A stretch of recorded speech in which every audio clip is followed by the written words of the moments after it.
एक बार की बात है, भगवान बुद्ध अपने कुछ संतों के साथ किसी गांव में प्रवचन के लिए जा रहे थे।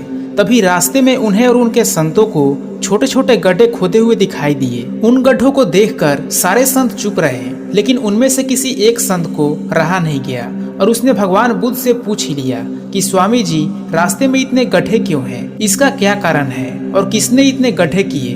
तभी भगवान बुद्ध ने मुस्कुराते हुए उस संत को जवाब दिया कि कोई व्यक्ति यहाँ पानी की तलाश में आया था और जब उसे एक जगह पानी नहीं मिला तो उसने दूसरी जगह गड्ढा खोद दिया, और जब उसे दूसरी जगह पानी नहीं मिला तो उसने तीसरी जगह गड्ढा खोद दिया, और ऐसे ही करते करते उसने कई सारे गड्ढे खोद दिए। अगर वो अलग अलग गड्ढे खोदने की बजाय अपनी सारी ऊर्जा एक ही जगह पर लगाता तो शायद उसे पानी मिल जाता।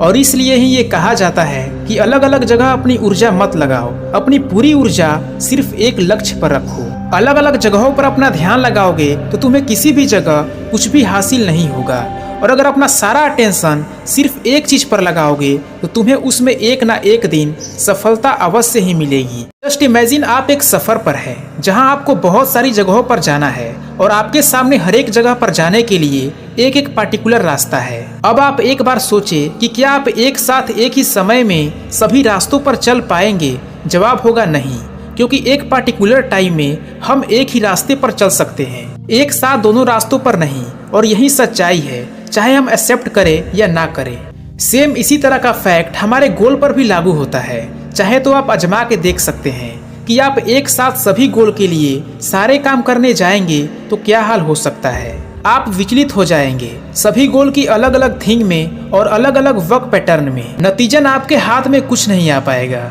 और आप थके हुए हाल में खुद को हारा हुआ पाएंगे। जितने भी लोग अपने काम में फेल होते हैं उन सभी लोगों में मेजर यही इशू पाया जाता है। इसलिए अगर आप किसी एक टाइम पर सिर्फ किसी एक पार्टिकुलर गोल पर काम करेंगे तो बड़ी आसानी से जितना हो सके उतना जल्दी आप अपने उस एक गोल को हासिल करने में कामयाब हो पाएंगे। और जब ये हो जाए उसके बाद अपने किसी दूसरे पार्टिकुलर गोल पर काम करना शुरू करें, और जब ये भी हासिल हो जाए उसके बाद तीसरा, फिर चौथा, फिर पांचवा, इस तरह से अपने सारे गोल्स पर काम करें। फिर जब आपका फाइनल गोल आप हासिल करेंगे तब आप पाएंगे कि आप अपने लाइफ में आप जो चाहते थे वो सब कुछ वाकई में कर पाए हैं। यानी आपने अपनी लाइफ को बिल्कुल ऐसे जिया जैसे आप चाहते थे। एज अ रिजल्ट आपकी लाइफ के लिए आपके अंदर विदाउट एनी गिल्ट एक गहरा सेटिस्फेक्शन होगा। इसलिए ये कहा गया है, there is only one way to achieve all the goals, to focus only on one goal at a time.